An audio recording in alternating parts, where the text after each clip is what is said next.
Okay, so out in the Westfield, before any work's being done, we always do a pre-road test. We come out a little bit further than normal because we've also just filmed a bit for the workshop update.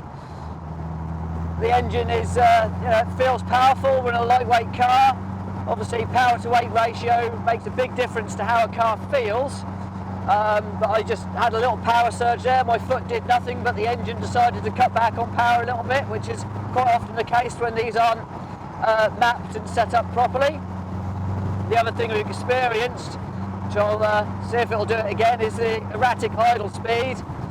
When we stopped a minute ago, it sat at 1400 RPM for a while before it came down to speed. So we'll just pull over here, see if it does the same again. As I say, it's quite random, so no, this time it's already dropped to its 800. So there you are, that's how random that is. Yeah, inconsistent at best. If you can splice in the bit that we've filmed for the workshop update here. Yep. Oh yeah, just pull over here.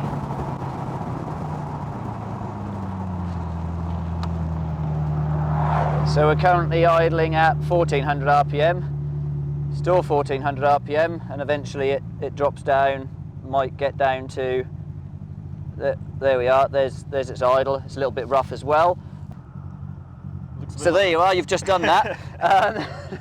So yeah, we'll head back to the workshop and explain what we're going to install here. Okay, so under the bonnet, it's fairly standard for a Westfield. We've got the Westfield alley intake plenum chamber, and we'll show you that when we've got it off and the trumpets underneath. We're replacing that with the carbon fibre Westfield plenum chamber with the Superflare carbon fibre trumpets to allow equal airflow to all the cylinders, whereas this doesn't quite achieve that.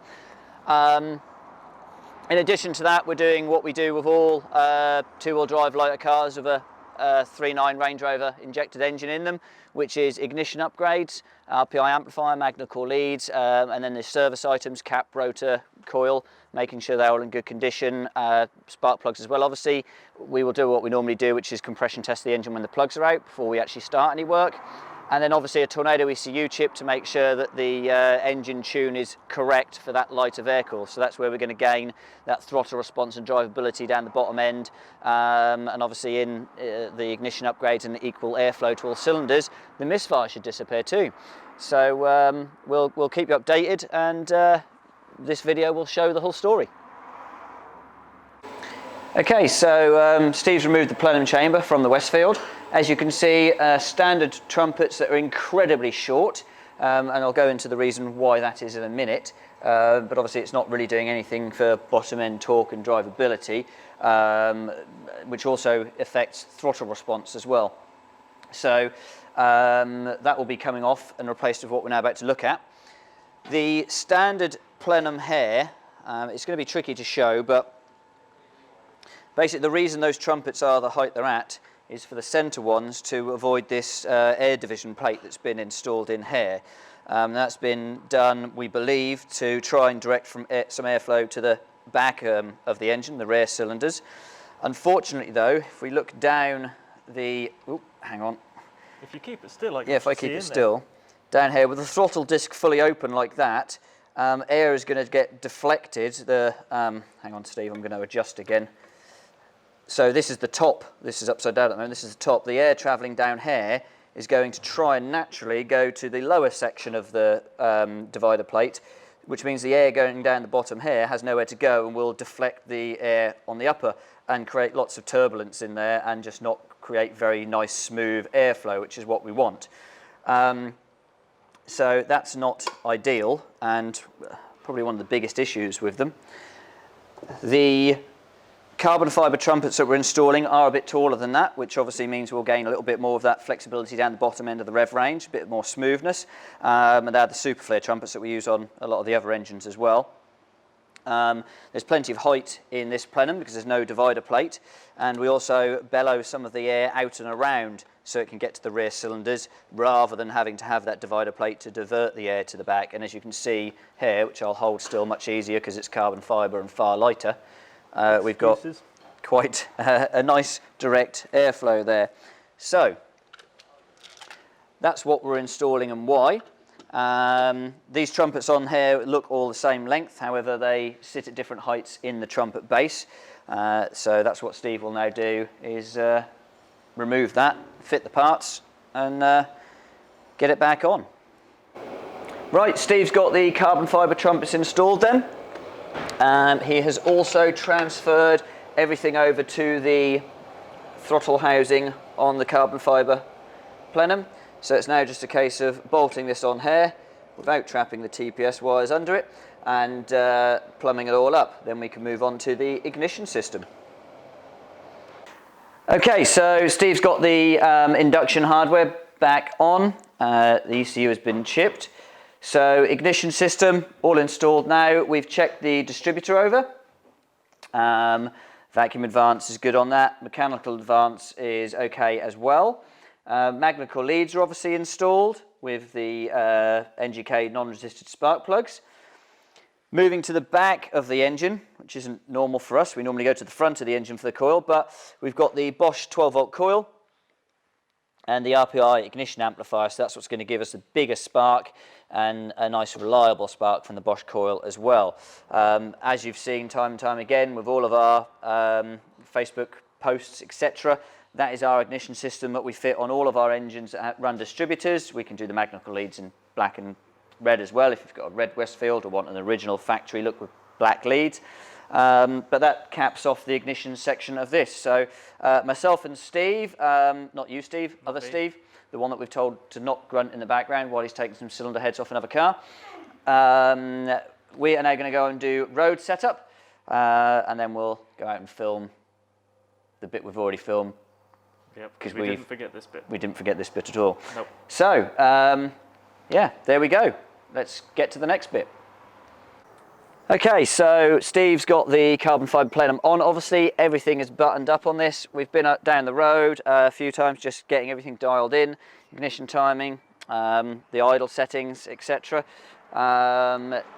Performing incredibly well. Obviously, it performed well before, but now through that bottom throttle responsive area, you know, I'd say anything from 1/4 to 25% throttle input coming down to idle, all that slow stuff is now exactly where it should be, rather than, you know, having to either drive through it or let the engine do its thing and then you continue. So one thing that we did find when doing setup was fuel pressure was low. We were only priming to 34 psi, so easily 4 psi, 4 to 6 psi where we really want to prime to. So we did install an adjustable fuel pressure regulator, where we're now priming to 40, with engine vacuum dropping down to about 34, I think we're at. So all the work's complete, just leaves driving it to be done. Which we've already done. Which is why I'm wearing this, because my hair's a state, because this blows off at 55 and you can't wear it in the car. You need a wing on it, you can get some downforce. Downforce, yeah. Does that do it? Maybe. Right, that's enough silliness, let's go and drive.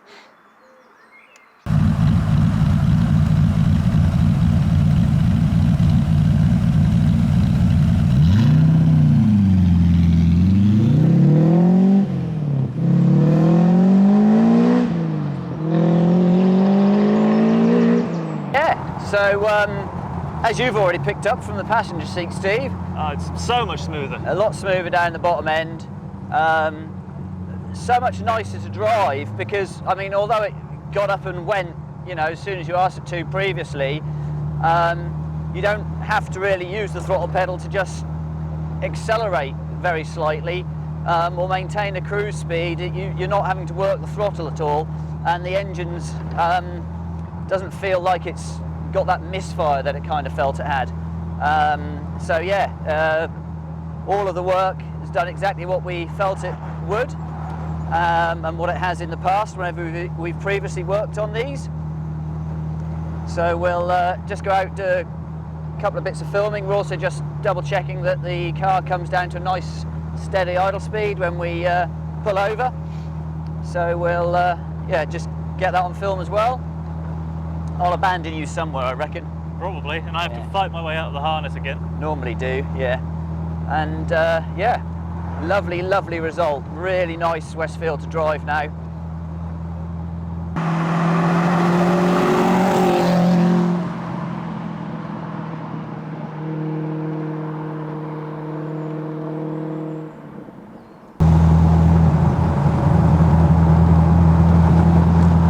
So we're in fourth gear here, just under 30 mile an hour.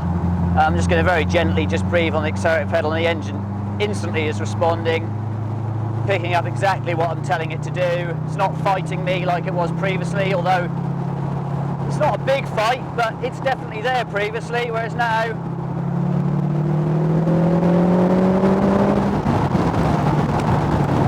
it just responds exactly how your foot is telling it to.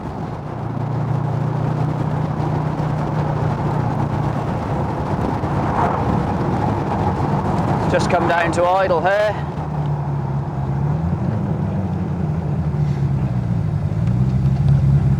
We've actually realised as well with this, the rev counter isn't accurate at all. At idle it's about 300 RPM out, well 250 to 300. That error decays the further you go up the rev range. About 3000 RPM it's about 100 RPM out. But obviously that isn't helping things from a visual point of view, but from the tone of the engine you can definitely tell that the idle is much, much happier now.